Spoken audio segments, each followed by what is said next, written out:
I'm just gonna get this out of the way now. There's gonna be spoilers for Chainsaw Man up to chapter 173 in this video.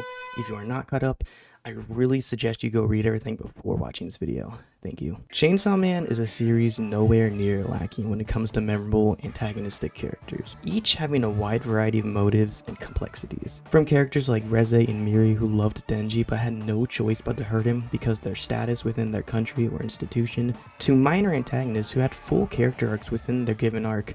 No, seriously, how did Aldo get a whole chapter from his perspective? But through all of the antagonistic characters we've seen so far, I'd argue only one gets to stand on the same tier of greatness as Makima herself. And you saw the title, you saw the thumbnail. If you don't know who it is at this point, I'd honestly be bewildered. Barem Bridge is a villain on par, if not dare I say, better than Makima. I got the controversial hook out of the way. Let's get into this. What do you make of all this? Man, I don't even have an opinion. Well, you gotta have an opinion. I mean, do you think that God came down from heaven and stopped him? To start, I'm just being looking simple. We're just gonna take a look at his design as both a human and a hybrid. Firstly, we need to note that Barem received a minor redesign from part 1 to 2. I'm not sure if it's intentional or just art style change. However, it is fun to note that both versions bear a striking resemblance to John Travolta's character Vincent Vega from Pulp Fiction. I actually watched Pulp Fiction just for this part of the script. We gonna switch frames then, or are we just gonna keep moving? It's kind of awkward. I can't make eye contact. Yeah, I can. I'm looking at the chair. Is that what's like when people talk to us in GTA 5? Real. Now that's a hard motherfucking fact of life. Can we please switch? I'm begging you. Great movie, by the way. I definitely do recommend it. You should watch it if you like Chainsaw Man, you like Pulp Fiction. When it comes to the redesign, notably Barem's face shape kind of alters. He has a slightly sharper jawline, it looks like. Maybe he's been mewing. And his hair is longer now and often up in a ponytail, although we do see it down later and it looks somewhat different. He also lost his earring. He also now wears overalls with a standard white collared shirt, and he wears his tie in his shirt pocket. I did a quick Google search to find if that had like any meaning behind it, and it seems to be the most common reasoning is that during World War II, soldiers tucked their ties into their shirts to avoid them getting in the way. So I guess you could chalk that up to the theory that Barem's a former veteran, or Fujimoto just might think it looks cool. He's also a prime example of the saying, he's so ugly that he kind of ends up hot. Barem's hybrid form is also probably the most unique one I've seen. Unlike the other hybrids who all have mouths and, eyes in Denji's case, Barem's face is completely covered by his gas canisters, which blocks any semblance of a mouth or an eyes. His arms also become large flamethrowers, meaning he doesn't have any hands. It's possible his lack of human features can represent him holding the least amount of humanity out of all the hybrids. However, that's just speculation. Speaking of speculation, I might as well get this out of the way now. Since part 2 is currently publishing, some of this video is subject to change, and by the time I actually edit this video, another chapter could be up and he might be in it. I don't know, probably not, but it could be. With all that out of the way, let's start at part 1 and look at what makes Barem interesting there. And you know what they call a quarter pounder with cheese in Paris? They don't call it a quarter pounder with cheese? Oh man, they got the metric system. They wouldn't know what the fuck a quarter pounder is. And what do they call it? They call it Royale with cheese. Let's just get part 1 out of the way since it's the shortest. Barem first appeared in chapter 86 alongside the rest of the weapon hybrids. He appeared alongside 3 other new ones as well, those being Miri Sugo, Web Hybrid, and Spear Hybrid. Can we please get those guys' names? Some people may think that we shouldn't consider part 1 Barem as really a character since he was introduced under Makima's control, so he's basically just a husk. But what if I told you that Barem wasn't controlled by Makima? When all the hybrids appear, they all have like a little sentence or two about like how much they love Makima and how cool Makima is. But with Barem, he just seems to question everyone's obsession, and if you notice, he has the squiggly bubble, which means he's kind of saying it with a hint of intrigue, annoyance, maybe even jealousy. But then once they transform, everyone just kind of goes silent, other than like the occasional eep or gat, yelps and cries, stuff like that. Except Barem, who not only taunts Pochita, but also has a full-on conversation with Makima about Pochita's weakened state. She even mentions how the public loving him has weakened him. Sure wonder if Barem would take this information to use it in some way. Barem's behavior during this arc led a lot of people, including myself, to wonder if the flamethrower man wasn't actually controlled and just fighting Pochita out of a desire for chaos. I'd knock that shit off if I was you. Nah, you motherfucker!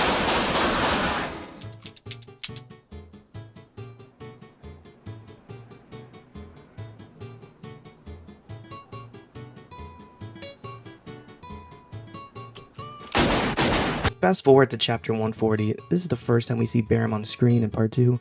I know the hand in 132 was him, but I don't want to say that until it's confirmed. It's probably never going to be confirmed, but I do really think that's Barem. Here we get his name along with the line, but since neither of us remember each other, I guess that theory's dead, huh? He doesn't remember Denji. Honestly, I don't think he was being honest here. I mean, why would he? What purpose would it serve to tell Denji he fought Pochita 2 years ago? That doesn't change anything. Barem's not known to be the most truthful person we've met either. He lied to a total of 350,000 kids about their contract with the Fire Devil. So we'll move on for now since it doesn't really change anything regardless. Barem's whole introduction to this chapter is both disturbing and worrying. The whole conversation is him egging Denji on, asking how he can get Chainsaw Man to return.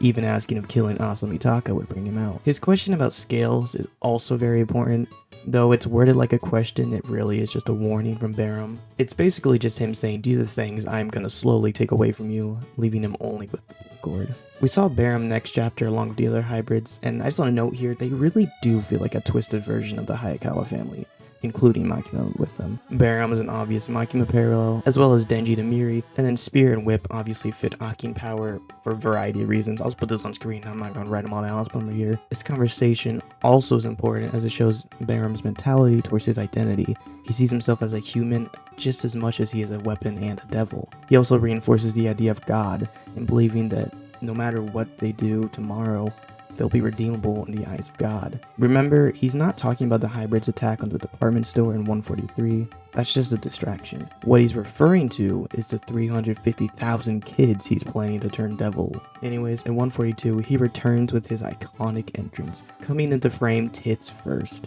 He does this twice so far in the series. I need him to do it again. It's like a guest star appearance on a sitcom. I imagine like an audience cheering track every time. It's like a celebrity just walked onto the set of Big Bang Theory. I'm also spending the day with a beloved children's television science personality. Isn't that right, new friend and colleague?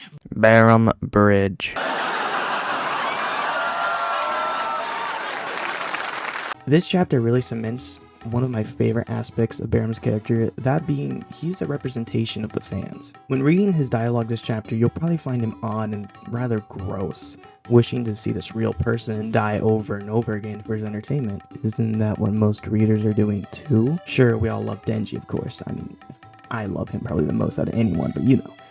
And we all love seeing him happy, but the over-the-top gore is a huge reason why a lot of us love Chainsaw Man. And in this Chainsaw Man church arc, it really sets up the stakes that Denji can't transform. And I mean, I can't speak for everyone, but I too was really considering what would it take for Chainsaw Man to come out. And I think that's what makes Barem genius as a villain. For as much as everyone hates him, subconsciously most of us probably were thinking the same thing as him. You want Chainsaw Man back too. You want to see him getting torn up and reviving just the same. You really aren't any better than Barem. After a few chapters of absence, Barem is arrested in 145, where during the sunset he begins to sing Kumbaya, which is a deeply spiritual song begging the Lord to save us. Songs are really important during the Chainsaw Church arc, with Fumiko singing Choo Choo Lovely Muni Muni Mura Mura Prin Prin Bura Nuru Rero Rero, and Asa creating her sentimental drive poem. Barem's Kumbaya is no different. It represents a plea for Chainsaw Man, the Lord, to save him. And not only for Barem, but for Yoshida as well. Notice how Barem's words travel from, the foreground to kind of behind Yoshida, showing that maybe he's feeling or thinking it the same. It can also be argued that Miri is singing Kumbaya to himself in the 16 inside cover, but that's here or there. This chapter serves as really the spark for the wildfire to come. Barem reveals how 350,000 kids were just turned into Chainsaw Man zombies, causing the public to fear Chainsaw Man immensely. Well, I wonder where you're gonna learn that from. Barem then takes a backseat for the next few chapters as they escaped, except for 147 where he says this. Shut up. It's not until chapter 150 where we see him again, and oh my god, do we see him again. As Denji is wrestling with his next dream, he decides that his new dream is to be Chainsaw Man, and as he does, he turns the corner to see his apartment complex ablaze, with a certain suspender-wearing, big-chested man standing in front. This scene was everything I needed to know that Barem was going to be a generational villain. If you're going to burn someone, it's got to be family. Plus, cats and dogs seem more flammable, is some of the sickest dialogue in any manga I've ever read. And I mean sick as it was cool, and oh my god, I need you shot dead right now. Oh, Thanks, Fumigo. Next chapter, he begins to stand up and Naoto shoots him with one of their control chains, and he simply stares at her and begins to limp towards her, dripping blood and whispering her name. Literally nothing I can write here for this script will do this scene the justice it deserves.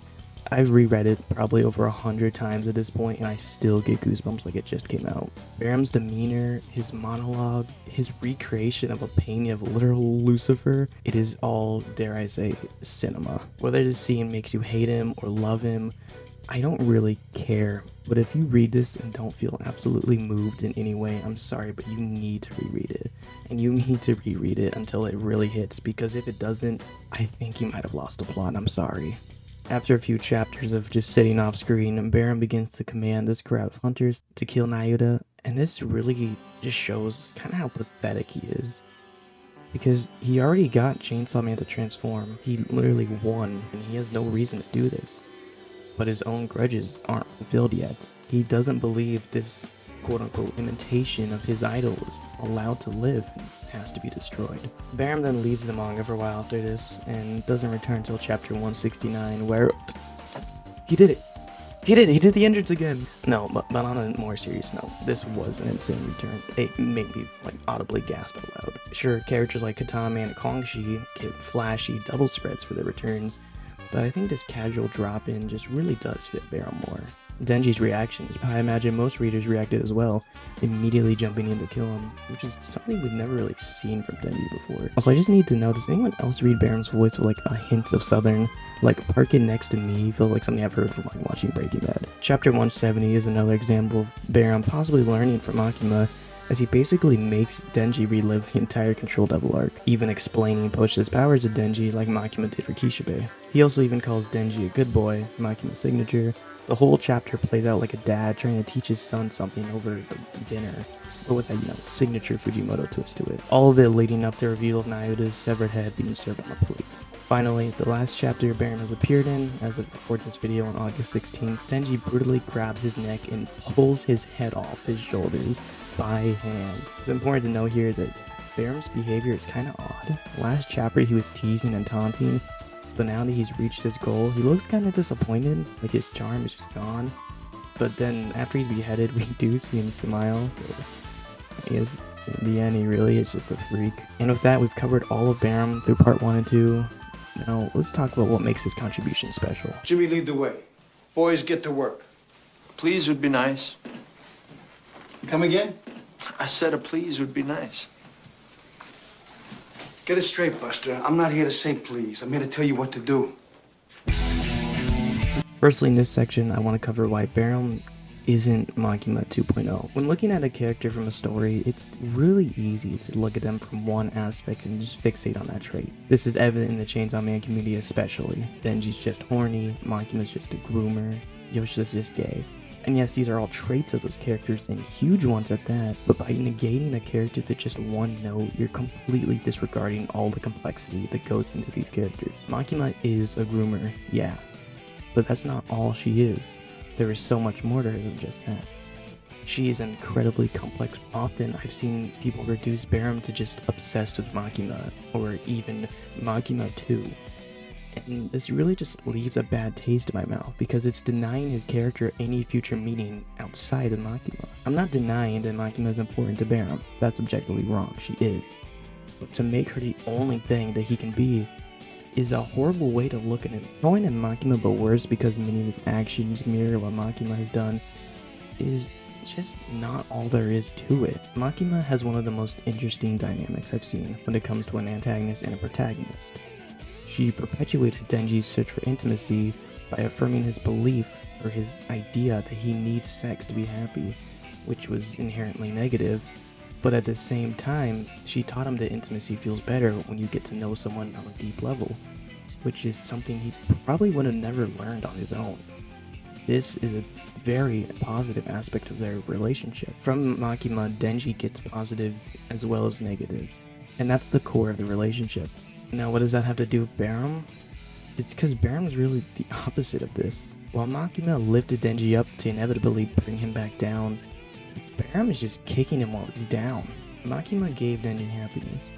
While it was temporary, it was some of the greatest moments of his life. Barem took the remains of his happiness and literally burnt it to the ground. When public safety forces Denji to stop transforming into Chainsaw Man, Barem at the same time is head-starting a child marriage cult in the name of Chainsaw Man. It spreads mass hysteria to Japan's youth. Makima was a troubled devil with immense power who was raised by the government and taught to be a necessary evil. Her crimes are controlled and precise. Barem, on the other hand, is a force of chaos, starting as a spark and immediately engulfing all that comes across it. Instead of viewing Barem as Makima 2, I implore you to look at it as a parasocial idealization situation. His actions are inspired by his idol, but with his own twisted and disgusting twist on things. That twist being the same kind of evil that Makima despised. Barem and Makima's relationship is one of the most tragic aspects of Chainsaw Man, and I honestly wish we got more. Barem idealized Makima as an idea, but he never really understood her as a person. He never understood her love and genuine care for her dogs, those same dogs being the pets he brutally burned alive. He never knew that despite how cold-hearted her outside was, she still cried at terrible low-budget movies. Barem only saw Makima through what she could do, her ability to control and her promise of a new peaceful world. There was someone, though, who knew Makima and loved her as a person. For what it's worth, Denji saw Makima as a person. He saw her vulnerabilities and what made her human, despite being a devil. Barem and Denji's parallels really are interesting when you look at them together, because despite their differences, they both are very similar in the same vein that Makima never really cared or even saw either of them. She only saw them as stepping stones to get the Chainsaw Man. And that jealousy for Denji was Barem's fuel. That's what ignites his deep hatred of Denji. He claims Denji deserves his punishment because he ruined the peaceful world. Chainsaw Man stole his peaceful world. All on account of your dumb ass. I got a threshold, Jules. I got a threshold for the abuse that I will take. Now, I'm a fucking race car, right? And you got me in a red. And I'm just saying that it's fucking dangerous to have a race car in a fucking red. That's all. I could blow. Oh, you ready to blow? Yeah, I'm ready to blow. Villains are extremely hard to write. I think anyone who's ever written a story of any kind will agree with me on this one. Many aspiring writers really do struggle to write compelling villains. Their motivations are often too short-sighted to be interesting or too convoluted to make sense. On the top of that, there's this idea of morality. Do you want your villain to be forgivable and able to be empathized with, like Makima? Or should your villain be irredeemable and a monster who deserves no forgiveness? It's like, let's say, Jujutsu Kaisen Sukuna, or Mahito, either one works. Authors often struggle with the idea of how to write the antagonist. In an interview with Hirohiko Araki, author of JoJo's Bizarre Adventure, he mentions how he planned to give Yoshikage Kira, the villain of Part 4, a tragic backstory, which would explain his actions as a serial killer. But he also feared that this would cause people to feel sorry for him. When it comes down to it, it's extremely hard to decide how you write a villain. There needs to be an idea of, do you want them to be forgivable, or should they be a monster? And how far can you forgive them? A few seconds ago, I mentioned Makima being redeemable. I'd like to clarify, she's not redeemable because her new better world thing. That's obviously just her being selfish and lots of stuff to go into that. I think she's redeemable because she is a victim of abuse, just like so many other people in the story. Obviously, that doesn't make what she did okay. That's a part of her complexity, is that admitting what she did was terrible, but you can see the process behind it. As for Barem, as far as we know, he's not a victim of abuse. His actions are utterly irredeemable. He burns animals alive, he turns hundreds of thousands of brainwashed kids into gruesome and gory imitations of Chainsaw Man. He forces Denji to relapse and lose his will to live, and to make it worse, he claims everything is Denji's fault, and it's all for saving the world. Thousands must die so the world can prosper. This is a theme often shared in Part 2. Even recently we saw that the aging devil wanted 10,000 kids to die in exchange for everyone else to stop aging. So let's look at the villain we have now. Barem has killed thousands, including animals and children, for the sake of, quote, saving the world. That's already a great start for writing a bastard villain, the kind that you just cannot forgive. What really sells Barem, in my opinion, is his personality. Barem is off-putting and disturbing. He's extremely charismatic, as most, cult leaders infamously are, but on top of his charisma, he's an amazing actor. When tricking the crowd into killing Nayuta, he throws away all his dignity, pretending to be controlled by her and screaming like a maniac in order to get her killed. This is a grown man, probably 3 times her size, and he's on the floor dirty and bloody, crying. He looks and sounds absolutely pathetic. And that's because he is. And that's why I love him. He has no attachment to humanity or dignity. He is a pathetic creature, and he's not afraid to show it. And it works. Barem comes out of the Chainsaw Church arc victorious. Denji transformed, Nayuta died, fear of Chainsaw Man is skyrocketing, everything is going according to his plan. And he didn't even have to transform once. Side note on this is speculation, so I really wasn't sure if I want to put it in or not, but I think I'm going to include it anyways. I have a history nerd friend, and we were talking about the idea of flamethrowers. And they were telling me historically, flamethrowers aren't really used for actual, damage much anymore because it's, a war crime now. But they were used for intimidation, which kind of got me thinking about Barem. Even if he doesn't physically transform into the flamethrower man, he fulfills the role of a flamethrower by intimidating Denji and everyone else around him. I don't know if that's what Fujimoto's going for. I don't know if he researched that deep into it, but if it is, bravo Fujimoto, great. I love that, amazing. If that's not what he's going for, it's an interesting speculation at least. Anyways, back to what I was saying. When talking about Barem, a lot of people tell me that they just hate him more than any other character in fiction. And it feels really repetitive for me because, yeah, you're supposed to. That's the point. That's just proof enough that Fujimoto created a perfect antagonist and a perfect mirror to Makima. Barem was made to be hated, and he pulls that off all while being liked for the same reasons. He isn't a necessary evil, he's despicable and driven by chaos to the very end. And that brings up the whole writing villains argument. A lot of people see that as bad villain writing, and I would disagree. I think that villains who are deeply motivated and have tons of complexities to them like Makima are amazing, and I love seeing that. But at the same time, I love characters like Mahito, like Frieza. They were just plain evil. There's no deep reason for it. They're just evil. And I think having a mix of that is good. I don't think it really makes one bad or the other good. They're both different types of writing. Even then, like I said, I don't think Barem is just evil to be evil. I do think he has some motive behind it, obviously. That's not saying that Barem isn't deeply written, obviously. He can still be well written and be a force of chaos, and he is. What I really want to get out in this video is that yes, you can hate Barem, you should hate Barem, he is a villain. That's the point. You don't look at him and go, that's my hero, I look up to him. That's not how that works. You're supposed to hate him. I don't like seeing people say that he's not well written because of it, or that he shouldn't exist in the manga because you hate him. That's where I draw the line. It is perfectly acceptable to despise Barem to the core, but I don't want to see people saying that he's not well written, because genuinely he is one of the best written villains I have seen of all time. The only thing I could really say I want more from him is maybe more backstory. Why did he become a hybrid? How? But that goes for really all the hybrids, like Miri. I want to know how he became a hybrid with Spear. I need to know more about them. If you made it through the end of this video, appreciate you watching. Please, if you have anything at all to say, please leave a comment. I love discussing it. I love discussing Chainsaw Man. If it's just good video, just drop that. I'm fine with that. That works too. If you disagree with anything, please let me know. I'm up for any, respectful discussion. Again, I'm not trying to change your mind or like him like I do. I just want everyone to be able to see that there is a lot that goes into making Barem hateable, and that is what makes him a good and likable villain, because he can be despised so intensely. Have a wonderful day. I hope you win the lottery or something. If you won the lottery after seeing this video, please put in the comments. Also, Barem next cover, by the way.